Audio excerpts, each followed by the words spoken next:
of a...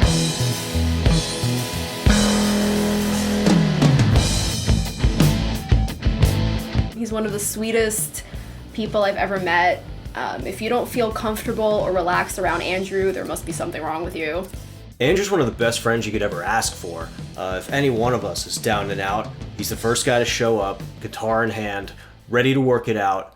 And, oh, by the way, he's a really f***ing amazing musician.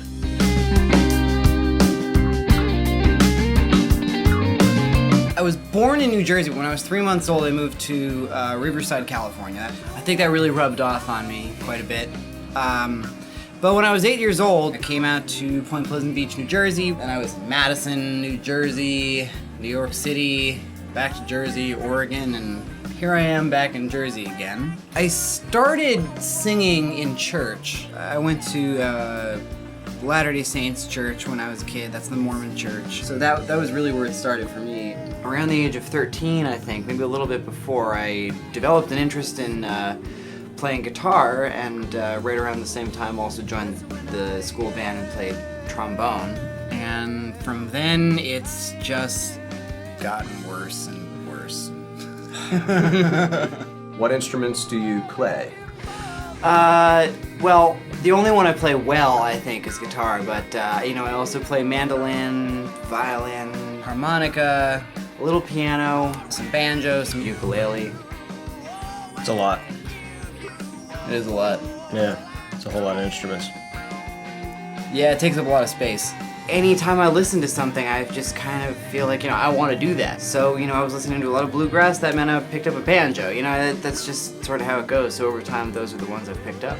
Are there any teachers or mentors to thank for your craft?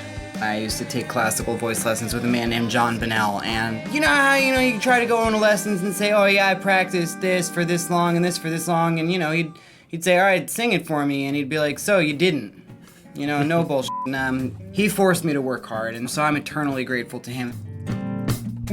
I took guitar lessons for a little while in my 20s just to kind of break out of my box, and I took lessons with this dude, Mike Zach, and he taught me everything from sweep arpeggios to flamenco right-hand techniques in the course of like 8 or 9 months. He was a life changer too. Yeah, he's an animal. You don't have to look back. The most influential stuff to me that I can remember from my childhood was musical theater stuff. Ike and Tina Turner, Queen, and 50s music. It took until I was in like first or second grade till I heard my first Beatles album and was aware of it. It was Rubber Soul, and that changed my life. That's probably the most important, album I've ever heard.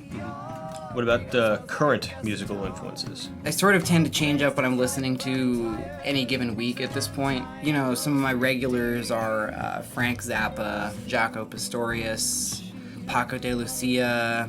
Lately, I've really been enjoying the Dirty Dozen Brass Band. Oh, Parliament Funkadelic. That's something I always come back to. The funny thing is, I've just signed up with 2 cover acts, so I'm really only listening to pop music right now, and I'm really amazed by how much it's influencing me. I've actually come to think of music and songwriting, anything at this point in my life, as actually being fairly out of my control. One thing might be my inspiration to write music one day and another day, and then I'll go for 3 months and not write anything. And then I'll write a song a day for a week, or 7 songs in one day, and my reason for doing each of them will be different, Mm-hmm. When you write a song, you typically do music or lyrics first? Most of the rock songs that I write start with guitar. Most of the folk or jazz-oriented songs start lyrics first. And sometimes they come at the same time, but ideally for me, it's that the lyrics dictate the melody, which dictates the changes. When did we meet? When did we start working together? The first time we met was like at somebody's dad's lot, and you were playing there with one word song. I was with Mr. Behavior, but we shook hands and we said hi, and this is my name. And then after that, the next time I saw you was after I moved back from Oregon. Jonathan Wall gave me a call and said that you might be down to jam a little bit. And we formed Pyroclast with Jonathan Wall and Max Feinstein.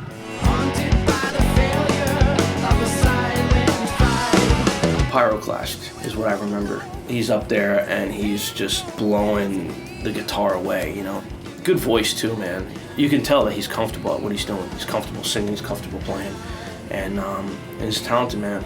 Andrew Reynolds is a fantastic singer and really great guitar player. I remember when we were working together, he was almost thinking about not playing the guitar. I remember saying, "You're insane, you have to keep doing that, you're really great at that." He's probably the top 3 guitarists that I've seen that play so fast. It's just unbelievable. And but with a really good technique and with good sound.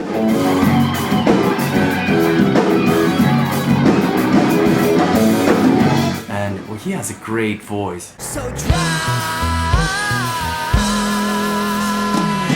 Smoking guitar player, great songwriter, also awesome guy. He's got the best hair I've ever seen. Love Andrew, always a good friend, always a challenge. Can always talk about anything gear related with him. Always pushing himself too, which means I gotta push myself too. On the record, you're playing 3 songs with us. Can you describe what your role is? For the Precious Roy tune. That's Hourglass of Red, that one. Right, Hourglass of Red. Don't remember why I looked at you. I wrote that, I play the guitar and I do the vocals. And there's a song called Weasel. I got a friend, she's a weasel. Which originally I wrote on acoustic guitar, but now we're doing it on mandolin. I did not know that. And of course there's the song that you put me together with Anna Sirota for, and that's called It's Been a While. I can't get away. She wrote the lyrics and I wrote the music. Andrew and I became fast friends. He's just super chill and really, really talented. I really admire him, and I feel that I've actually learned a lot from him too. When Andrew first presents a song to you, he's usually upfront about who or what inspired it. As a bandmate, that's beneficial because you can play to a song's emotion, but by also being his friend, it turns the songs into real conversation pieces. And that's why his songs were chosen for the album early on, rather than submitted. It's music that's deep, and I wanted the entire album to exude that level of truth. It's my first vinyl record I've ever been on, and I am excited because I didn't think I would ever be on a vinyl record or record on tape. The most exciting part of this project was when we showed up at Sound Over Sound Studios for the first time, and I walked in and I saw the tape machine. It was just Max tracking bass, and hearing Max on tape on a record that I knew was going to come out on vinyl was so cool. What gives you the most excitement musically? Playing live, particularly original music. I love it all. I love the songwriting process, I love the practices, I love everything. But to me, playing live is what music always was about. I think you're able to really connect with the audience and connect with your fellow musicians. Any local or lesser known artists you enjoy? There's a really incredible scene down in the Woodbridge area. One of my best friends, Joe Gallupo, is a really incredible singer-songwriter down in that area. Guy who just calls himself Rothenbeck. And there's a young duo of high school kids. They're called CachaBacha. It's these 2 girls, and they I saw them. I think you were at that show. I was. They were so good, and I think everybody who's on this record is pretty cool. I've got some friends who play in the Bernie Worrell Jazz Orchestra. Check them out. They're pretty awesome. Night of the Living Funk, that's a really cool band that I've heard a couple times. They're all horns. What upcoming gigs or music of yours do you want to plug? There's another band I'm in currently. It's a duo called Part-Time Aliens, and I'm with Joe Gallupo. And, of course, Precious Roy, which is what you hear on the record. This guy is Andrew Reynolds. The album is Johnny Rockin' Friends for the Record. We'll see you soon. Rock on. Yeah, yeah, yeah.